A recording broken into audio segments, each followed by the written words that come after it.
चुकी है और बारूद सुलग चुका है। Diplomacy is dead.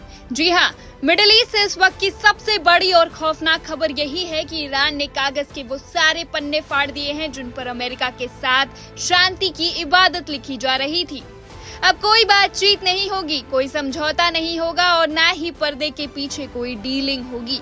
ईरान ने आधिकारिक तौर पर वॉशिंगटन से अपना हाथ पीछे खींच लिया है और इस बार ये कोई छोटी मोटी नाराजगी या ब्रेक नहीं है, ये सीधे सीधे युद्ध का ऐलान है। तेहरान ने ऐसी शर्त सामने रख दी है जिन्हें मानना अमेरिका के लिए नामुमकिन है और ना मानना पूरी दुनिया को एक ऐसे आर्थिक और सैन्य महाविनाश की तरफ धकेलना है जिसकी कल्पना से ही रूह कांप जाए।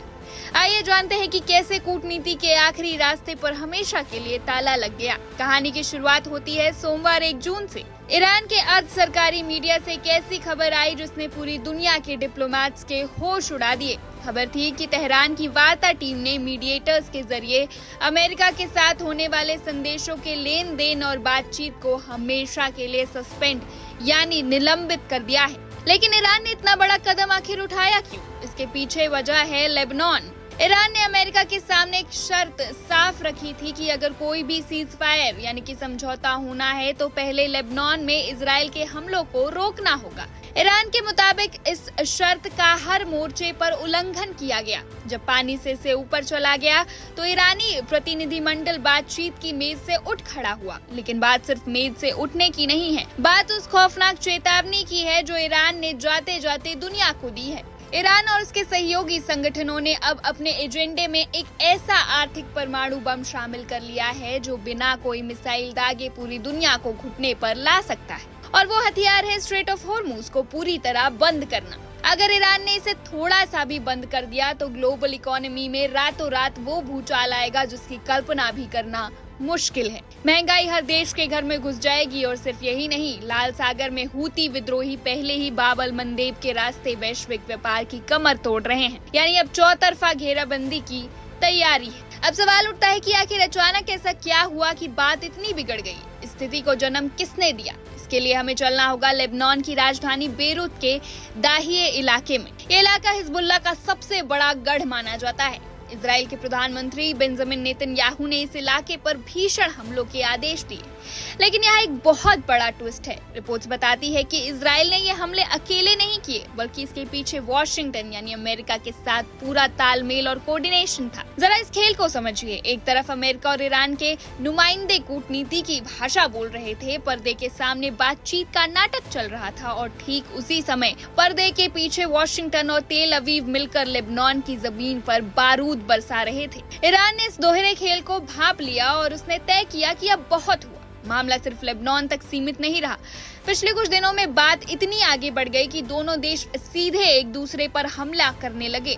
वीकेंड पर अमेरिका ने सीधे ईरान की सीमा के भीतर घुसकर उसके रडार प्रतिष्ठानों और कमांड एंड कंट्रोल सेंटर्स को निशाना बनाया।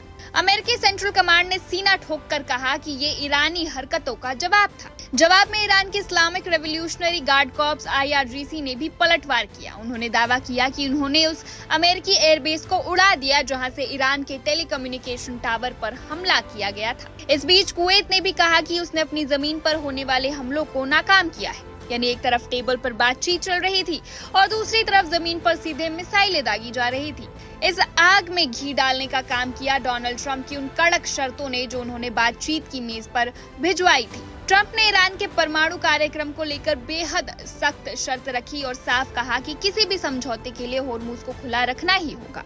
ईरान के लिए ये उसकी संप्रभुता पर चोट थी। उन्होंने इन शर्तों को सिरे से खारिज कर दिया और इसके तुरंत बाद अमेरिकी सहयोग से बेरूत पर वो बड़ा हमला हो गया। तेहरान के लिए ये आखिरी सीमा थी, लक्ष्मण रेखा पार हो चुकी थी।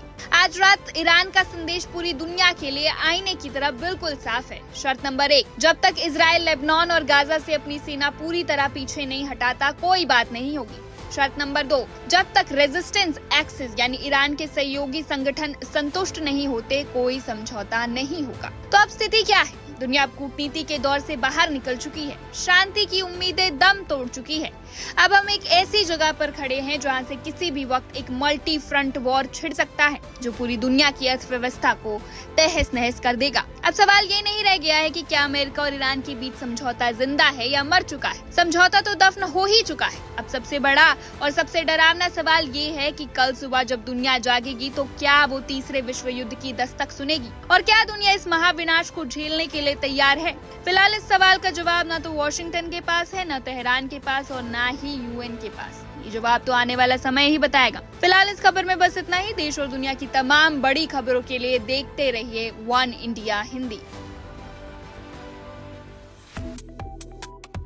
वन इंडिया को सब्सक्राइब करें और कोई भी अपडेट मिस ना करें। अभी वन इंडिया ऐप डाउनलोड करें।